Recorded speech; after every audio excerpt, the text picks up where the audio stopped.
Ерте заманда бір патша өмір сүріпті. Патшаның қисапсыз байлығы болса да, үнемі қабағының астынан бір мұң бар екені байқалып тұрады екен. Сөйтсе, әлгі патшаның перзенті болмапты. Патша қапаланып, қайғырып жүргенінде бір күні жұбайы жыланның тіліне жерге екенін айтыпты.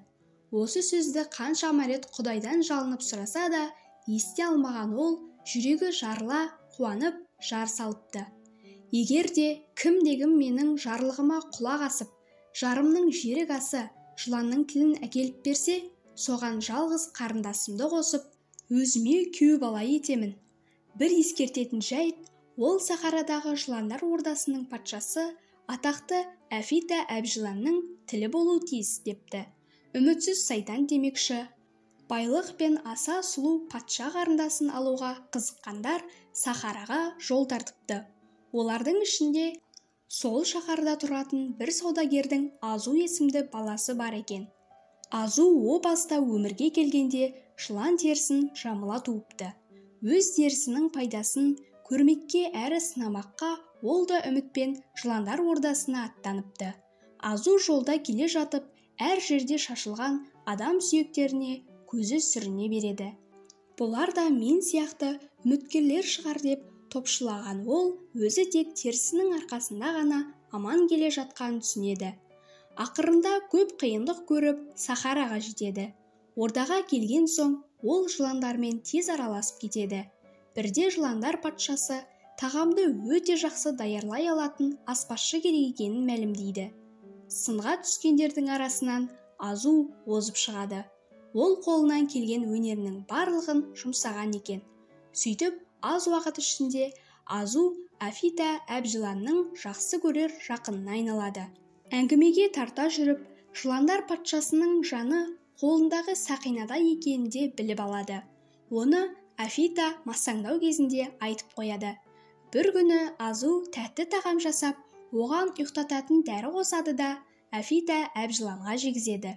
Ол қатты ұйқыға кеткен кезде сақинасын алып қақ бөледі. Содан соң тілін кесіп алады.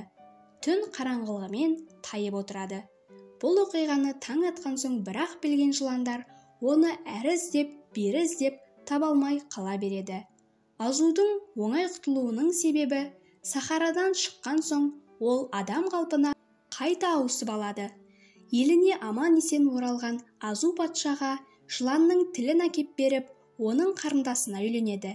Ал жерік асын жеген патша жары көңілі судай тасып, айы күні жетіп, ұлды болады. Ұлан-асыр той жасалады. Той десе қу бас домалайды демекші, бұл тойға баяғы Азуды іздеп жүрген жылан да келеді. Ол Азуды иісінен танып қалып, санын бір-ақ соғыпты. Ішінен кек түйіп өз ордасына қайтыпты. Келген соң бұл жаңалықты басқаларға айтып береді. Мұны естіген жыландар ашуланып адамзаттан кек алмаққа бекінеді. Улы тілі арқылы адам баласына зиян келтіріп, ұрпағын кеселге душар етпек болады.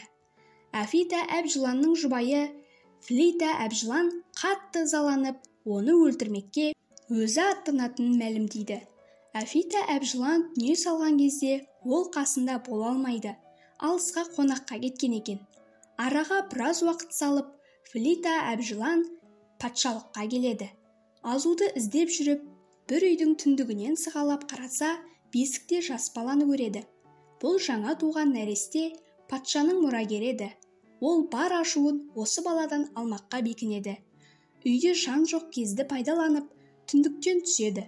Баланың қасына енді жақындай бергенде, есіктен бір әйел кіріп келеді. Жылан сасқалақтап қалады.